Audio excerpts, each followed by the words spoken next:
I thought, well, what the hell did I do to deserve this? All these guys coming in telling me that if I don't keep my mouth shut, they're going to throw me in jail. Harold Butcher had never been treated so harshly.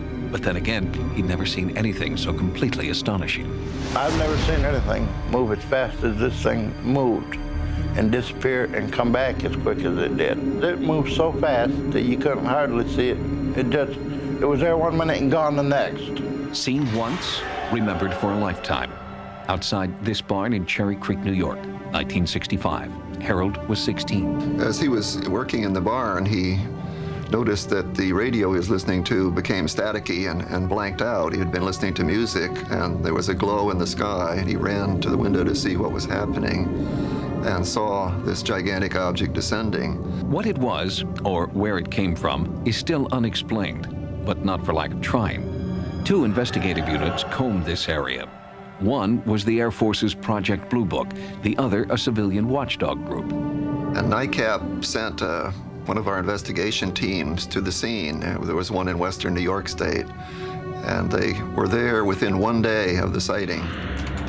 At the time, Richard Hall was assistant director of the National Investigations Committee on Aerial Phenomena.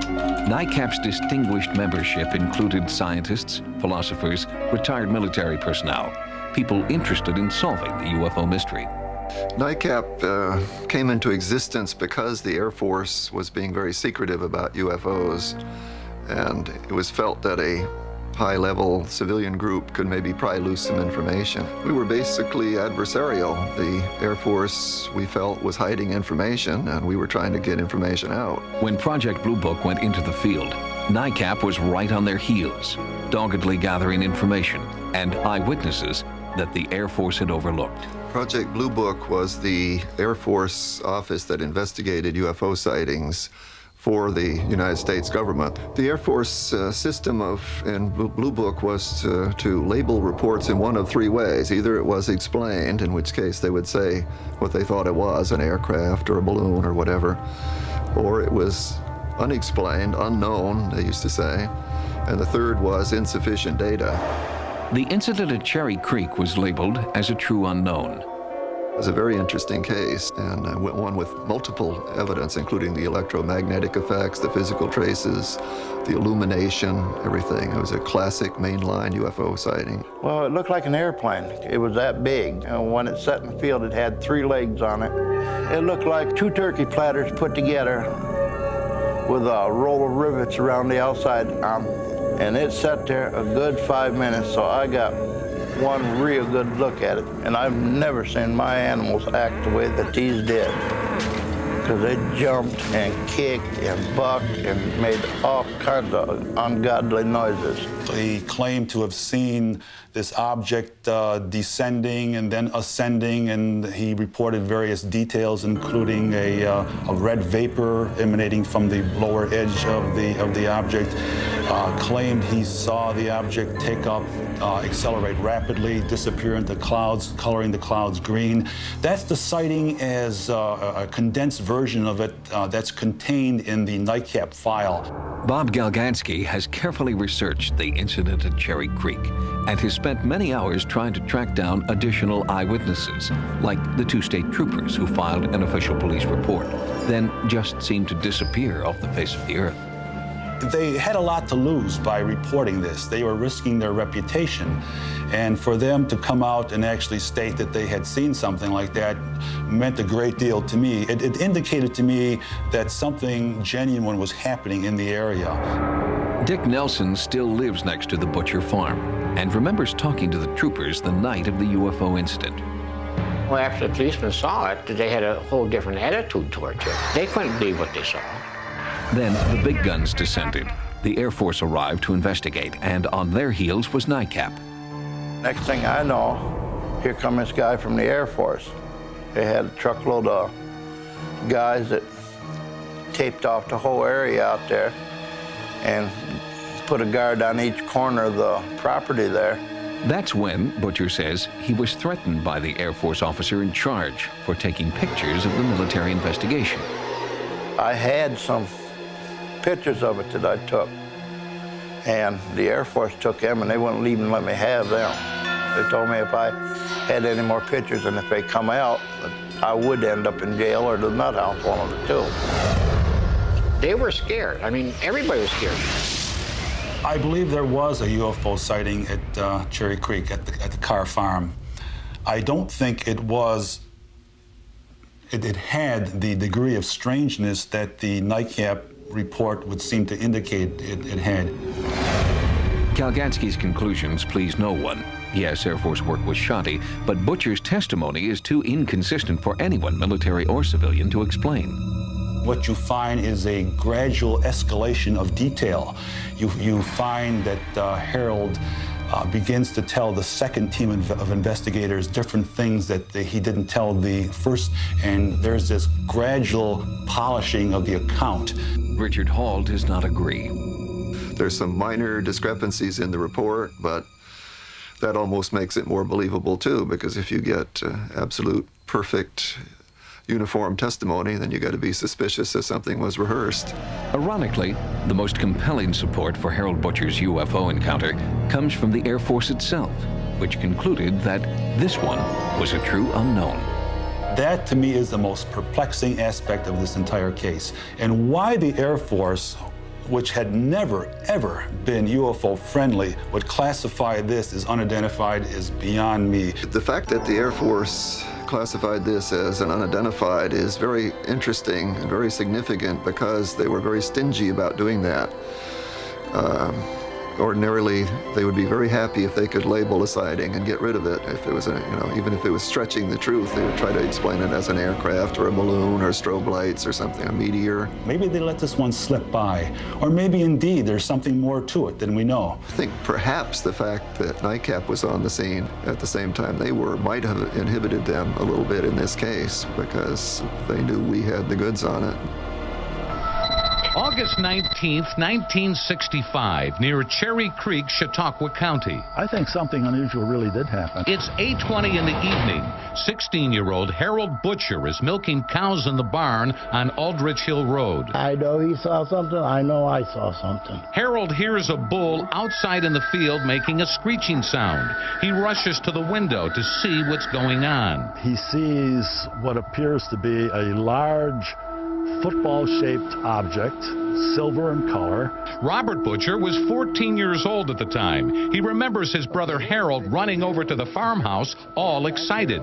Said, "Come quick, a big old flying saucer or something that just landed in the cow pasture." Harold reported that a radio in the barn was making a loud static noise, and that the object itself, about 500 feet from the barn, was making a beeping sound. He later described it as having a pair of vertical seams running up and down the side. He estimated the size to be about 50 feet long and maybe 20 feet thick. He sees the object hovering over this big tree. Robert Galgansky, a retired transportation research safety engineer, has examined the Cherry Creek incident extensively. You can't tell whether the object landed in the pasture or not because there's an elevation rise between where he was at the barn and where and the area just before the tree line. According to reports, Harold runs out of the barn and sees the object lifting and emitting red vapors from the bottom. He said all of a sudden that thing just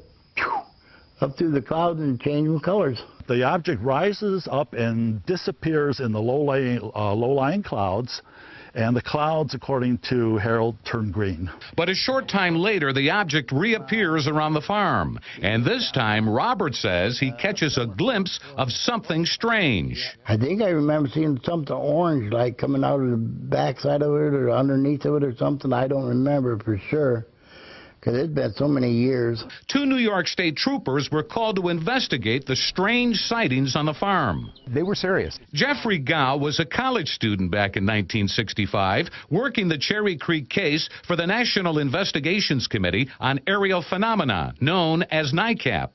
Gow not only interviewed the witnesses, but also talked to the troopers who responded that night. The sense I got from the troopers was that they were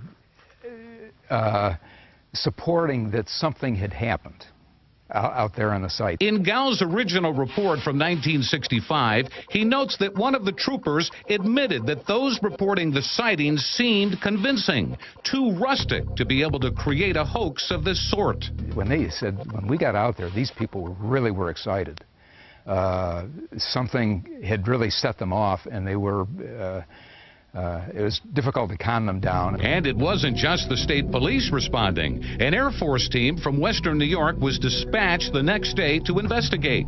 In those days, the Air Force investigated UFO sightings under the Project Blue Book program. According to both teams, both the Air Force and the New York State Troopers, these kids were not acting. They were genuinely scared. Harold Butcher, who's now deceased, appeared on the television show Sightings back in 1997. I've never seen anything move as fast as this thing moved and disappear and come back as quick as it did. Whatever he saw still remains a mystery 50 years later. We looked out there and saw the thing come down and land. Robert Butcher, who was just a boy when this dairy farm became known as the Flying Saucer Farm, says they had their own suspicions. We always thought maybe it was the Air Force or some other country or something. Didn't know what it was. Nobody could ever tell us what it was. The Air Force's Project Blue Book, which ended in 1969, labeled the Cherry Creek incident as unidentified, since there is no definite, concrete explanation. It means that they cannot explain it as any conventional man-made object, any normal phenomenon, atmospheric or stellar, or it wasn't a hoax. Of the thousands of UFO sighting reports examined by the agency over 2 decades, only around 5% fall into the unknown category. Cherry Creek is one of the few. I have seen a number of cases, really tight cases with trained observers, really quite impressive detail that they debunked, easily debunked. And I thought this one, well, I expected this one to go the same route because they could have more easily done it to this one, but they didn't. But Galgansky says he noticed some discrepancies in Harold's version when he reinvestigated the case in the mid-1990s and interviewed Harold by phone. One, that the object had legs, like tripod-like legs that came out of the bottom, which do not appear in any of the NICAP team's reports. Original reporting on this. Yeah. In Jeffrey Gow's original report from 1965, he states that on occasion he noticed Harold coloring in some details of the story. Right down to the description of the object and different things that to me seemed a little bit too much detailed. Over the course of 30 years, this is the fish story that gets better and better and better. He stuck to the story all these years. Yes, right? he did. Right. Is there any chance that you think he made it up? I don't think he did. I don't think he did. I know he saw something. I know I saw something. Galgansky says he was ready to write off the Cherry Creek incident as a clever hoax, but then he learned of other witness sightings before and after the August 19th incident. The Harold Butcher sighting is just part of the story. The next night, about 28 hours later, 2 state troopers are parked up on this hill behind me, overlooking the farm, when according to various reports, they see something very unusual. The location is Plank Road, about 1.5 miles from the farm where Harold Butcher reported seeing something the night before. They bring me out here. Jeffrey Gow says the troopers reported seeing a straight line, fixed position pattern of lights with a smaller red light in the front. And they said it was eerie.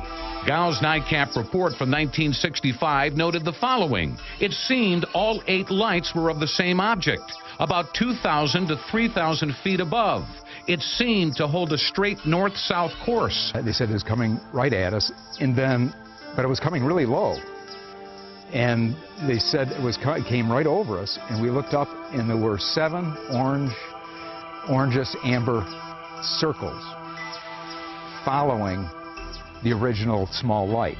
The object purred like a bag full of kittens, Gow noted in his report. So you've got 2 people who are trained observers, professionals, and also, unlike the Butchers perhaps, they don't want publicity. They don't want, among their peers and so forth, they don't want to be known as the troopers who were, behind the flying saucer, so to say.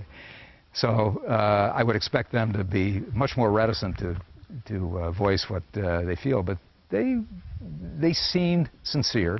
You can't prove anything, of course, but my sense was that they were sincere. That case is more impressive, more compelling than is the events here at the farm. The trooper sighting and other sighting reports before and after in the same area caused Galgansky to reconsider his initial thoughts about the Harold Butcher sighting. I think that the kids actually saw something. There was a stimulus. They absolutely saw something. Jeffrey Gow agrees. Something happened. I feel that something happened out there.